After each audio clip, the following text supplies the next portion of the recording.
In the vast, unforgiving expanse of the cultivation world, where destiny is carved by blood and will, the path of immortality grows ever more treacherous. Storm clouds gather in silence, and beneath them, a lone figure walks forward, unyielding, yet burdened by the weight of countless battles. In the previous chapter, the currents of fate shifted once more. Hidden forces stirred in the shadows, old enemies revealed their fangs, and the fragile balance between life and death teetered on the edge of collapse. Every step forward now carries a price, and every choice echoes with consequences that cannot be undone. Now, as we enter, Renegade Immortal 525, 526, the winds of conflict howl louder than ever. Secrets long buried begin to surface, and the line between ally and enemy blurs like mist in the mountains. What trials await on this perilous road? And who will stand when the dust of battle finally settles? Let us begin this tale, where fate and defiance collide once more. In the shadow of twilight, a tale of shadow and power began to unfold. A tale where the lines between life and death, human and demon, were blurred in the dance of destiny.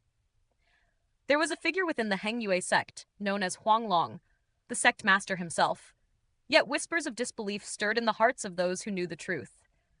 Wang Lin's eyes narrowed as he studied the likeness before him. The Huang Long of the Hengyue sect is said to dwell only at the formation establishment stage. Yet here, the face, the name, identical. How can this be? He pondered silently, the air around him thick with an unspoken dread. A chill crept into his thoughts. The coincidence was too unnatural, too demonic to be mere chance. No wonder this place bears the name East Demon Spirit Sea. It is as though the word demon itself was forged for this land, he murmured, his gaze drawn to the black cloud curling at the edge of an ancient painting. Ouyang Hua, standing with the measured poise of a seasoned elder, spoke with solemn reverence. That black cloud represents the night of demonic spirits. Only those within the safety of the formation may survive its coming. Wang Lin's brow furrowed. And what does the full moon have to do with these spirits? Ouyang Hua's gaze darted toward the horizon. Dusk was bleeding into night, shadows stretching across the land. This is the domain of demonic spirits. On nights when the moon is whole, they hunt.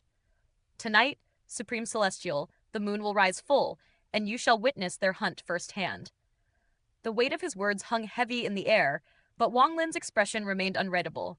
After a contemplative silence, he asked, "And the thing you spoke of, the thing I seek at the ancient demon city, what is it?" Ouyang Hua hesitated, then clenched his teeth as though bracing against a storm. "Since Supreme Celestial seeks it, I shall speak. The land of demonic spirits is vast, its territories divided into 9 countries. We currently stand in the Sky Demon Country, a land fierce and unyielding." He continued, voice grave with memory. "This region is but a wasteland. When I awakened my power at the ancient demon city, I could barely reach a single star. Unworthy to remain, I returned to my tribe as an elder, guiding our people. In the Sky Demon Country, the Demon King Kunshu reigns supreme, flanked by 8 mighty demon generals, commanding 10 million soldiers and ruling over 100 cities. Such is the power of a single nation." Ouyang Hua's eyes glinted with respect as he spoke the next words. "As for what you seek, foreigners appear once every 5,000 years. Each arrival brings a tempest of blood and conflict. They rise, fall, and take positions of power in these lands. Some even say that among the 8 generals, one was a foreigner who never departed. The change that takes hold upon these foreigners is mysterious. Rivalries flare into bloodshed as if such strife strengthens them. I cannot comprehend it fully, but you, Supreme Celestial, as a foreigner yourself, perhaps you understand its ways better than I." Wang Lin's gaze darkened with thought, yet he remained silent, waiting. Slowly, he pressed, "But you still have not revealed the object I seek." Ouyang Hua's body stiffened. A long moment passed before he exhaled, his breath heavy with trepidation. "Supreme Celestial, I shall not deceive you. The object you seek lies here, but it is of utmost importance. Were you to claim it by force, all within this valley would perish, one by one."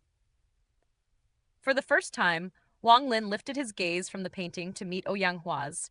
The elder's eyes met his, a silent weighing of fates passing between them. Then, almost reluctantly, Ouyang Hua spoke again. "Yet, should you still possess pills of the sort you have brought before, then perhaps it may be given. With a calm hand, Wang Lin produced a dozen jade bottles from his bag, each glowing with brilliant white light. They spun gracefully in the air before returning to the safety of his satchel. Hua's gaze followed them, awe and calculation intertwined, before he withdrew his eyes and swallowed hard. "These pills," he murmured, "are treasures beyond measure. Here, we lack the means to refine even a single one. Come, Supreme Celestial, I shall lead you to the object you desire." The two of them stepped from the dwelling into the night. A bonfire burned in the valley, its warmth casting flickering shadows. Around it, the men laughed heartily, voices carrying into the night. Women sat beside them, holding children, their smiles soft and content. Peace radiated through the valley, a fragile calm. The presence of Wang Lin and Hua silenced the revelry instantly. The warm aura vanished. Women clutched their children tightly, eyes wary, yet some looked upon Wang Lin with gratitude rather than fear. They passed through the villagers quietly, Wang Lin's steps measured, deliberate. One child stumbled, curiosity overpowering caution. Wang Lin paused, stooped, and gently ruffled the boy's hair, a fleeting smile touching his lips, a fleeting memory of Danyu's childhood. The mother, panic-stricken, snatched her child back as Wang Lin continued, leaving a ripple of restored calm behind him. Deeper into the valley they went, until the path narrowed at the base of a gourd-shaped formation. The ground was soft underfoot, lined with strange flora that rustled under each step. Hua halted, pointing forward with reverent care. Wang Lin's divine sense swept across the terrain. His gaze settled on a cyan cliff, its presence stark against the surrounding rocks. But it was not the cliff that drew his attention. It was a white, crystalline object, diamond-shaped, suspended upon its face. He stepped closer, senses alert. The crystal emanated energy, yet it was unlike celestial spiritual energy he had known. Tentatively, his origin soul reached forth, tracing the flow of its aura. His expression shifted, interest turning to astonishment. This is what the foreigners call crystallized celestial spiritual energy? He murmured, realization dawning. Hua's voice, soft but firm, answered him. "We call it demon spirit crystal. It heals the tribesmen, but its power is modest. This is why I warned that its removal could doom all within the valley. Yet compared to your pills, even this humble crystal falls short." Wang Lin said nothing. He raised his hand once more, and the cliff seemed to awaken. A rumble began softly, swelling to a roar that shook the mountains, echoing like an ancient earth dragon stirring beneath the stone. With a fierce pull, the crystal cracked free, descending into Wang Lin's palm. The instant he touched it, a chilling aura surged through his arm, racing along his bones rather than his meridians. It spun, coalesced, and condensed into a minuscule crystal in his dantian, radiating a white, nebulous light. This energy, serene yet imbued with a demonic essence, coursed through him, transforming his body. Strength surged, senses sharpened, and within the marrow of his bones, Wang Lin felt the power of a force both celestial and demonic, awakening with a whisper of destiny. In that instant, the night itself seemed to hold its breath, and the legend of Wang Lin, Supreme Celestial, took another step toward the saga yet to be told. A shadow of malevolence flickered in the distance, like a living flame dancing within the eyes of a man untouched by mercy. His robes billowed as if moved by some unseen wind, and threads of demonic energy twisted into the night air, curling like serpents of darkness. Hua stumbled back, a cold shiver clawing at his spine. His breath came fast, his voice barely a whisper. They say that when a foreign soul first touches a demon spirit crystal, a change courses through their very blood. His gaze could not leave the figure before him, where the dark energy seemed almost alive, pulsating with a seduction that was both dangerous and intoxicating. Yet, Wang Lin's eyes narrowed, and the demonic fire within them vanished like mist at sunrise. The swirling aura around him dissipated, leaving the air deceptively calm, as though nothing unusual had occurred.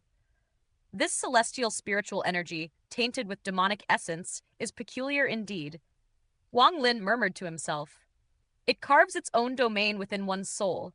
Perhaps, if refined, it could fuse with celestial energy and bolster cultivation, but its presence is too faint for experimentation now. He paused, considering, before reaching for his bag of holding. More than a dozen bottles lifted into the air, drifting gently to Hua's feet. Hua's hands trembled as he inspected each vessel. Excitement glimmered in his eyes, restrained by caution. Wang Lin's voice cut the tension, calm and unwavering. You may leave. I shall remain to cultivate. Tomorrow, I journey onward alone. Without waiting for a reply, he turned inward, feeling the crystal's dark pulse within his dantian. Hua bowed deeply, clasping his hands in respect before retreating. Silence reclaimed the valley, broken only by distant flickers of firelight and the occasional low laugh that seemed to echo from the flames themselves. Wang Lin's mind was absorbed entirely by the demonic spirit crystal within, exploring its intricacies as a scholar probes forbidden texts. If I can gather many of these, even if fusion with celestial energy eludes me, they may yet become another formidable power, he mused.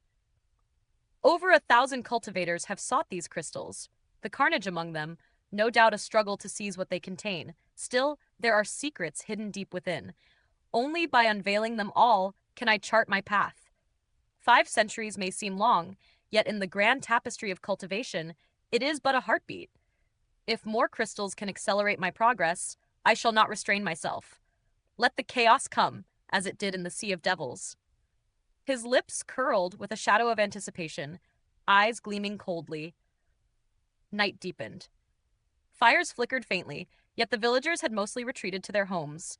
Women and children rested quietly, while men, weapons in hand, stationed themselves at the valley's threshold. Hua was among them, his gaze fixed, heavy with responsibility. He turned once to glance at the gourd-shaped hollow where Wang Lin cultivated, silently praying, "May this formation withstand the coming storm. Supreme Celestial, lend us your aid." The formation was weakened, fragile. Wang Lin's presence, the secrets he held, the crystal itself, Hua had gambled on them to strengthen the village's defense. He had told the young cultivator truths he had kept from all others, even offered the village's heart, the demonic spirit crystal, hoping Wang Lin would fight when the hour of peril arrived. He breathed out, tension coiling like steel. Tonight, the demon spirits will rise. If we endure the night, all may be safe. Within the hollow, Wang Lin opened his eyes. The darkness of night hid subtle changes. A faint purple aura spread across the horizon, carried by surges of demonic energy. This valley was merely a waypoint to the greater storm above. His expression hardened. Pressing a hand to his forehead, his origin soul detached and soared upward, passing through the fragile formation with ease. Pressure built as he approached the source. The demonic energy was vast, unstoppable, scarring all it touched. The land beneath shriveled, beasts groaning into skeletal remains, and Wang Lin's frown deepened. From above, the demonic spirit land was a maelstrom of purple energy, a heart of corruption radiating outward. His sliver of soul withdrew, but then, sensing movement, he extended his divine sense into the core of the energy. There, a figure emerged from the darkness. A man in black robes, pale and cruel, eyes narrow, lips thin. In his hand gleamed a black sword, surrounded by an aura of malignant purple. He drank deeply of the surrounding demonic energy, intoxicated by its power. The man's gaze met Wang Lin's. A smile, cold as frost, curved his lips. "You've found me. Misfortune has chosen you," he hissed, pointing the sword with lethal intent. "Even if you surrender your crystal, it is futile. You are my prey." Wang Lin's origin soul met the gaze without fear and withdrew, silent as the grave. The black-robed figure laughed softly, scorn in his eyes. "A mere mid-stage soul transformation cultivator, yet his crystal will complete my ascent. Sky Demon City awaits," he whispered, fervor and cruelty entwined. Back in the valley, Wang Lin's eyes gleamed, calculating. "A peak late-stage soul transformation cultivator of Tianyun, but he underestimates me." The demonic energy surged, tidal and relentless, pressing against the valley's formation. Light shimmered, flickered, threatened to shatter under the immense pressure. Within, tension was palpable. Every man gripped his weapon, knuckles white, sweat beating. Hua stood at the forefront, hands weaving complex signs to hold the formation steady. He had faced the night of demon spirits many times, yet tonight uncertainty gnawed at him. The protective weave had been compromised. Should it fall, all life within would be consumed. Cracks appeared as the energy struck.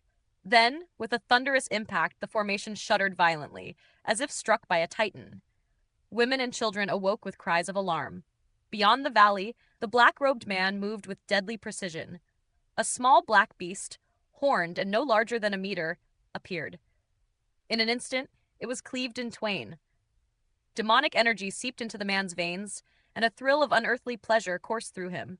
His eyes fixed on the valley, cruel delight spreading across his features.